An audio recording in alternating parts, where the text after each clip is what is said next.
Hello, good morning students. कल अपन ने जो है पूरा जेनेटिक इंजीनियरिंग की चीज़ें पढ़ ली थी कि उसमें किन किन चीज़ों की ज़रूरत है। एक बार मैं वापस से आपको रिवाइज करवा देती हूँ कि कल अपने पास में जो है 4 स्टेप्स या 4 अपन ने इसके पार्ट्स देखे थे। रिस्ट्रिक्शन एंजाइम था, प्रतिबंधित एंजाइम था, वाहक था जिसको अपन वेक्टर कहते हैं, फिर उसके बाद में लाइगेज एंजाइम था और एक अपने पास में था पॉलीमरेज एंजाइम। तो ये 4 चीज़ें हैं जो इम्पॉर्टेंट हैं अपने जेनेटिक इंजीनियरिंग में, ठीक है ना। आज अपन स्टार्ट कर रहे हैं स्टेप्स कि अपन कैसे कैसे, हालांकि चीज़ वही है पर थोड़ा सा उसके हिसाब से अपने को चलना है। तो यहाँ पर अब अपने को स्टेप वाइज चलना है, ठीक ना। तो सबसे पहले स्टेप्स हैं और इसमें पहला जो स्टेप है वो स्टेप है आइडेंटिफिकेशन करना, ठीक है ना, किसी चीज़ को पहचानना। तो पहचानने में आपको पता है कल अपन ने पॉलीएंड्रोमिक साइट देखी थी, तो हमें ये दो चीज़ दोनों में चाहिए। ये चीज़ हमें हमारे बैक्टीरिया में भी चाहिए और हम जो जीन इसमें ज्वाइंट कर रहे हैं उन दोनों में जो है वो चीज़ यहाँ पर चाहिए, ठीक है। तो ये इस तरीके से जो है दोनों को आपको लेना है। हमारा वेक्टर भी ऐसा होना चाहिए और हमारा डिजायर्ड जीन भी कैसा होना चाहिए, पैलियोएंड्रोम। तो सबसे पहले हमें इसको आइडेंटिफाई करना है और हम निकालेंगे कैसे। जैसे मान लीजिए, खैर आपके इसमें इतना नहीं है लेकिन फिर भी मैं आपको बता देती हूँ कि जैसे मान लीजिए ये बैक्टीरिया सेल है, ठीक है। इस सेल में से अपने को ये प्लाज्मिड बाहर निकालना है। तो निकालने के लिए हम क्या करेंगे, हम ऐसे एंजाइम यूज़ करेंगे, ठीक है ना। जैसे लाइसोजाइम एंजाइम है, ठीक है, काइटिनेज एंजाइम है। तो इस तरीके के जो है हम एंजाइम यूज़ करेंगे जिससे कि इसकी सेल वॉल या सेल मेम्ब्रेन पेनिट्रेट हो जाएगी और वो इजीली वहाँ से बाहर आ जाएगा, ठीक है। तो सबसे पहले हमने पहचानना और पहचानने के बाद में हमने इसको बाहर निकाला, ठीक है ना। सेकंड हमारा स्टेप है कटिंग। अब पहले तो हमने एंजाइम के थ्रू इसको बाहर निकाल लिया। अब हम यहाँ पर जो सबसे इम्पोर्टेंट एंजाइम है उस एंजाइम को हम क्या बोलते हैं, रिस्ट्रिक्शन एंजाइम, ठीक है। कल मैंने आपको बहुत सारी चीज़ें बता दी थी इसलिए अब जरूरत नहीं है। ये रिस्ट्रिक्शन एंजाइम है जो एंजाइम इसको भी, हमारे पास में जो प्लाज्मिड है उसको भी, प्लस जो हमारा डिजायर्ड डीएनए उसको भी यहाँ पे कट करेगा, ठीक है ना। अभी देखो मैंने आपको यहाँ पे प्लाज्मिड, तो एक तो हमारे पास में हम ये इसको यूज करेंगे और दूसरा हमारे पास में डिजायर्ड डीएनए। और इस डीएनए में जो मैं आपको इस तरीके से बता रही हूँ ये हमारा है एक्चुअली जीन, ठीक है ना। तो इस जीन को हम यहाँ इस डीएनए में से कट करके बाहर निकालेंगे। तो इसको कट करने के लिए और इसको कट करने के लिए हमें फर्स्ट जो एंजाइम कल अपन ने पढ़ा था, रिस्ट्रिक्शन एंजाइम, जिसको मॉलिक्यूलर सीजर या नाइफ भी बोलते हैं, उसको अपन यूज करेंगे और कट करेंगे, ठीक है ना। अब कट करने के बाद में ये दोनों, ये भी कट हो गया, ये भी कट हो गया। अब इनको हम दोनों को जोड़ेंगे, ठीक है ना। ये जो पोर्शन है ये पोर्शन है हमारा डिजायर्ड जीन का और ये पोर्शन है हमारा प्लाज्मिड का, ठीक है। कल आपको लाइगेज एंजाइम वाला मैंने डायग्राम बताया था कि 2 हमारे पास में चीज़ें हैं। इसमें हम क्या कर रहे हैं, इसमें हम दोनों जीनों को जोड़ रहे हैं, ठीक है ना। तो यहाँ पे हमने जोड़ लिया और जोड़ने के बाद में रिकॉम्बिनेंट, ठीक है, रिकॉम्बिनेंट डीएनए बना लिया, ठीक है ना। ये हमारा रिकॉम्बिनेंट डीएनए बन गया और ये किसके थ्रू बना है, अब हमारे पास में यहाँ दूसरा एंजाइम आ रहा है, लाइगेज एंजाइम, ठीक है। इसलिए हम इस प्रोसेस को क्या, जो थर्ड स्टेप है उस थर्ड स्टेप को हम क्या बोलते हैं, लाइगेशन। ठीक है, यानी कि हम उसको जोड़ रहे हैं। ठीक है ना। अब यहाँ पे जब हमारा तीसरा बन गया और हमारे पास में न्यू एंजाइम और न्यू डीएनए आ गया, रिकॉम्बिनेंट डीएनए हमारा बन गया, तो उसके बाद में हम बनाएंगे यहाँ पे इसकी कॉपीज।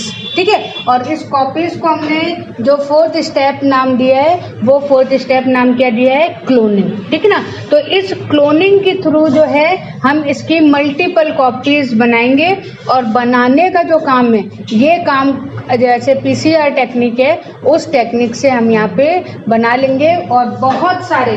ठीक है ना। अब आप यहाँ देखो कि एक ही ये हमारा हमने वापस से जो हमारा रिकॉम्बिनेंट डीएनए उसको वापस से इसमें एंटर करा दिया, और एंटर कराने के बाद हमने क्लोनिंग प्रोसेस करी, और क्लोनिंग प्रोसेस करने से हमें ये बहुत सारे रिकॉम्बिनेंट डीएनए मिल गए। ठीक है ना। तो ये 4 स्टेप है, इसके थ्रू जो है हम पूरे जो रिकॉम्बिनेंट डीएनए है या जो कॉपीज है वो बनाएंगे। मैं एक बार वापस भी आपको बता देती हूँ कि इस जो स्टेप है, इसमें सबसे पहले हमने आइडेंटिफाई करा, उसके बाद में हमने उसकी कटिंग की, कटिंग हम दोनों की करेंगे, आइडेंटिफिकेशन भी हम दोनों का करेंगे, वेक्टर डीएनए का करेंगे, डिजायर डीएनए का करेंगे, फिर कटिंग भी हम दोनों की करेंगे। और कटिंग किसके थ्रू करेंगे, कटिंग हम करेंगे किसके थ्रू, रिस्ट्रिक्शन एंजाइम, प्रतिबंधित एंजाइम की सहायता से हम इसको पॉलीएंड्रम साइट पर इसको कट करेंगे। ठीक है। फिर उसके बाद में जब कट हो गया तो जो हमारा थर्ड स्टेप है वो क्या है, लाइगेशन, यानी कि लाइगेज एंजाइम से हम इसको प्लस करेंगे, जोड़ेंगे। ठीक है ना। और फिर जब हमारा नया डीएनए बन गया है, तो बनने के बाद में पॉलीमरेज एंजाइम से हम इसकी मल्टीपल कॉपीज बनाएंगे। ठीक है। तो 4 स्टेप हो गए। इस स्टेप में आपका ये पूरा प्रोसेस कंप्लीट हो गया। ठीक है। आपकी जो बुक है उस बुक में 2-3 बार इसको ऐसे रिपीट कर रखा है, तो जरूरत नहीं है, आप एक ही डायग्राम से चारों स्टेप्स को यहाँ पर क्लियर कर सकते हो। ठीक है ना। तो ये अपना कंप्लीट हो गया क्या, स्टेप्स ऑफ जेनेटिक इंजीनियरिंग। ठीक। अब यहाँ पर 2 छोटे छोटे टॉपिक्स रह रहे हैं, हालांकि ये इसी के अंदर हैं, पर आपके बुक में थोड़ा सा इसको अलग करके दिया हुआ है, और ये इम्पॉर्टेंट भी है, इसलिए जो है हम इसको थोड़ा सा अलग जो है वो कर रहे हैं यहाँ पर।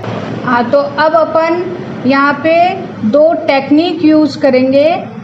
पहली जो टेक्निक है, उस टेक्निक को या उस तकनीक को अपन बोलते हैं इलेक्ट्रोफोरेसिस। ठीक है। और वैसे हम बोलते हैं जेल विद्युत कण। ठीक। अब यहाँ पे देखो, हालांकि आपके जो बुक है उसमें इतना अच्छा क्लियर डायग्राम नहीं दे रखा है, तो यहाँ पर क्या होता है, एक जैसे अपने बॉक्स है, उस बॉक्स टाइप सा यहाँ पे एपरेटस होता है, और उस एपरेटस के अंदर, ठीक है ना, डीएनए जो हमारे, अब ये सबसे पहले बात तो कि ये प्रोसेस किया क्यों जाता है। ये प्रोसेस ऐसे किया जाता है क्योंकि डीएनए बहुत छोटा होता है, तो बहुत छोटा होने के कारण जैसे अपने को कोई चीज़ अलग अलग करनी है तो अपने पास में बहुत मेथड है, लेकिन यहाँ पर जो है, यहाँ पर हम इलेक्ट्रोफोरेसिस टेक्निक से इसको क्या करते हैं, अलग करते हैं। ठीक है ना। तो हमारे पास में बहुत सारे डीएनए के फ्रेगमेंट्स हैं, उन फ्रेगमेंट्स को हम एक मीडियम में, ठीक है, और यहाँ जो हम मीडियम या माध्यम यूज करते हैं वो एक जेल होता है। आपके बुक में जेल विद्युत लिखा हुआ है, तो जेल विद्युत मतलब है कि हम यहाँ पर एक जेल यूज कर रहे हैं। जेल आप जानते ही हो कि थोड़ा गोंद जैसी होता है, तो उसका हम यूज कर रहे हैं। और ये हम यूज करते हैं, एक घास होती है एगारोज, ठीक है, इस एगारोज से हम ये जेल निकालते हैं। ये समुद्री घास होती है, वीड जिसे बोलते हैं, ग्रास वीड है ये, और इसमें से हम ये जेल को निकालते हैं। इस जेल में हम जो है हमारे डीएनए को कट करके डालते हैं, और डालने के बाद में इस एपरेटस में भर देते हैं। ठीक है ना। फिर आप यहाँ देख रहे हो कुछ छोटे छोटे यहाँ मैंने छेद टाइप से कर रखे हैं। ठीक है। तो ये छेद हैं, इन छेद से ये बाहर निकलेंगे। ठीक है। और बाहर निकलने के बाद में ये जो बॉक्स है, इस बॉक्स को हमने विद्युत, ठीक है, इलेक्ट्रिक सर्किट से जोड़ दिया है। नेगेटिव और पॉजिटिव। ठीक है, अब आपको पता है कि हमारी जो डीएनए होता है वो डीएनए नेगेटिव चार्ज होता है, तो कहाँ जाएगा? पॉजिटिव पे जाएगा। ठीक है, तो हमने ये जो पोर्शन है इस पोर्शन को पॉजिटिव कर दिया और ऊपर वाले को नेगेटिव कर दिया, तो यहाँ पे जितने डीएनए वो डीएनए मूव करके चल के कहाँ चले जाएंगे? पॉजिटिव की तरफ। ठीक है, तो सबसे पहली बात तो हमने यूज किया एगारोज। ठीक है, फिर उसके बाद में हमने यहाँ पे इसको इलेक्ट्रीफाइड किया है, हमने इसको इलेक्ट्रिक से जोड़ा है। जोड़ने के बाद में ये इससे फ्लो करेंगे और फ्लो करने के बाद में ये इसकी पॉजिटिव प्लेट पर आ जाएंगे। अब यहाँ पे आप देखो कि क्योंकि कुछ बड़े पार्ट्स हैं कुछ छोटे पार्ट्स हैं, तो यहाँ पे जो बड़े पार्ट हैं वो पार्ट तो यहीं पे रह गए और छोटे पार्ट आगे की तरफ मूव कर गए। इस तरीके से हम डीएनए के सारे पार्ट्स को अलग अलग जगह कर लेंगे। ठीक है, उसके बाद में हमने यहाँ पे जैसे अपने घर पे भी होता है फेविकोल या जेल कोई भी है उसको यूज करते हो गम वगैरह, तो थोड़ी देर बाद आप देखते हो कि वो सूख जाता है। ठीक है, तो इसीलिए यहाँ पे अगर रोज जेल लिया है ताकि ये थोड़ी देर बाद इस पट्टी पे क्या हो जाता है? सूख जाता है। सूखने के साथ साथ जो डीएनए पार्टिकल्स हैं वो पार्टिकल्स भी यहाँ क्या हो जाते हैं? सूख जाते हैं। ठीक है ना, सूखने के बाद में हम यहाँ पे इसको स्टेन करते हैं, इसको रंगते हैं। और ये क्वेश्चन भी बहुत इंपॉर्टेंट है, इनको रंगने के लिए इथिडियम ब्रोमाइड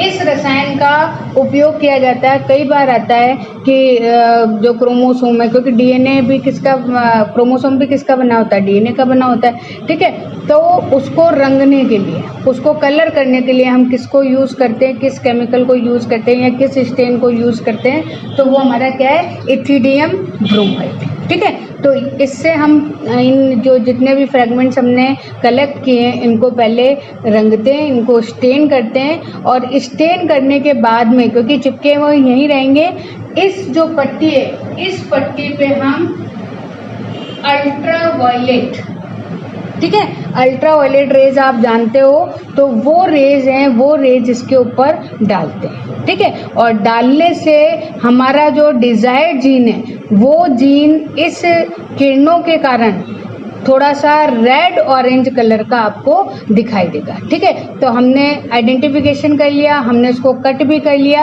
अब हम इसको निकालें कैसे? तो निकालने के लिए हमने ये इलेक्ट्रोफोरेसिस टेक्निक को यूज़ किया है और जब जो पार्ट हमें ऑरेंज रेड दिखने लगेगा उस ऑरेंज रेड पार्ट को हम कट करके यहाँ से निकाल लेंगे और इसी प्रोसेस को, ठीक है, आपकी बुक वगैरह है उसमें दिया हुआ है, यहाँ पर इसको हम बोलते हैं छालन या इल्यूशन। ठीक है, तो ये भी कई बार पूछा जाता है कि छालन क्या है? तो जब हमने उसको कलर कर दिया, कलर करने के बाद हमने उसको अल्ट्रावायलेट रेज में देखा और रेज में देखने के बाद में वो रेड ऑरेंज कलर का दिखने लगा, तो दिखने के बाद में जब हम इसको निकालते हैं तो इस टेक्निक को हम क्या बोलते हैं? इल्यूजन, या हिंदी में इसको बोलते हैं छालन। तो इस तरीके से हमने जो डीएनए के पार्ट्स हैं उन पार्ट्स को भी यहाँ पे कट करके निकाल लिया। तो ये जो है इलेक्ट्रोफोरेसिस टेक्निक, ये 2 या 3 नंबर का क्वेश्चन आता है,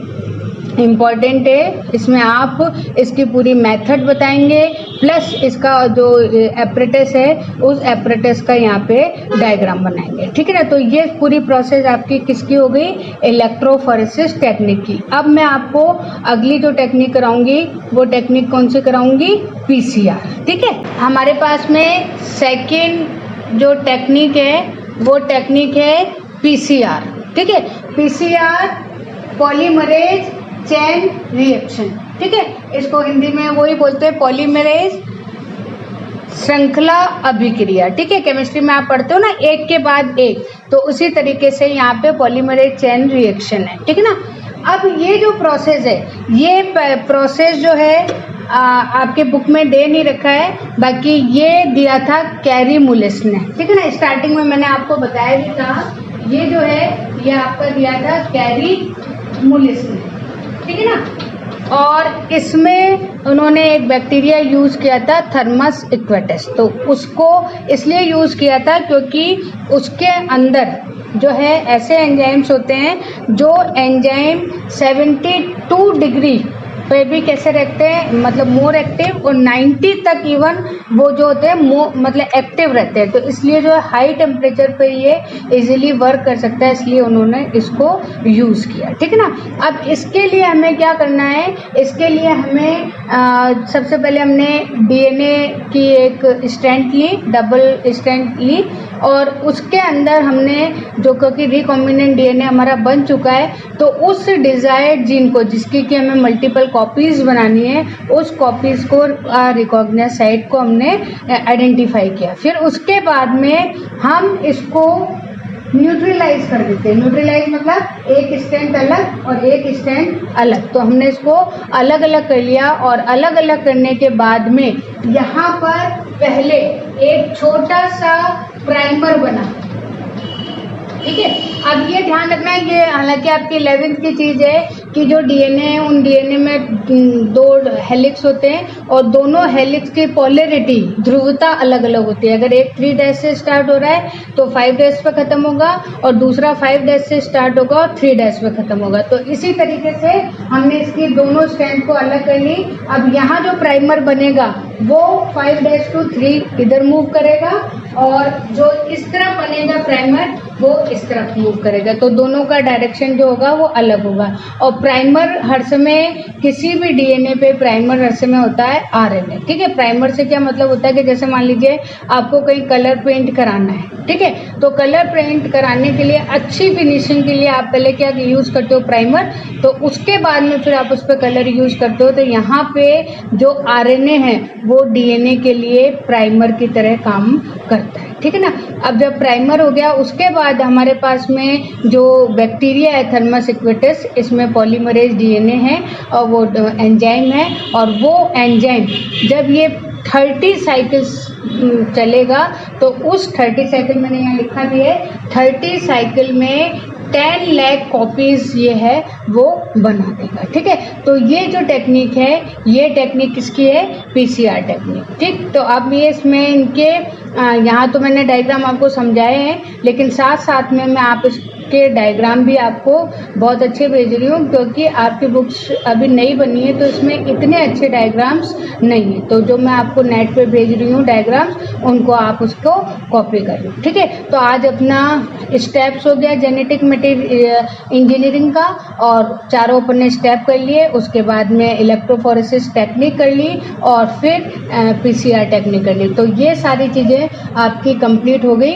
अब अपन जो कल से स्टार्ट करेंगे, कल से अपन अब देखेंगे कि किस तरीके से जो हम ट्रांसजेनिक एनिमल्स हैं या प्लांट्स हैं उनको बनाते हैं, तो उनमें हम कौन कौन से जो है एक तरह से कह सकते हैं एपरेटस, और उसको और कितना अच्छा कर सकते हैं, कहाँ हमें वेक्टर की ज़रूरत है, कहाँ हमें वेक्टर की ज़रूरत नहीं है।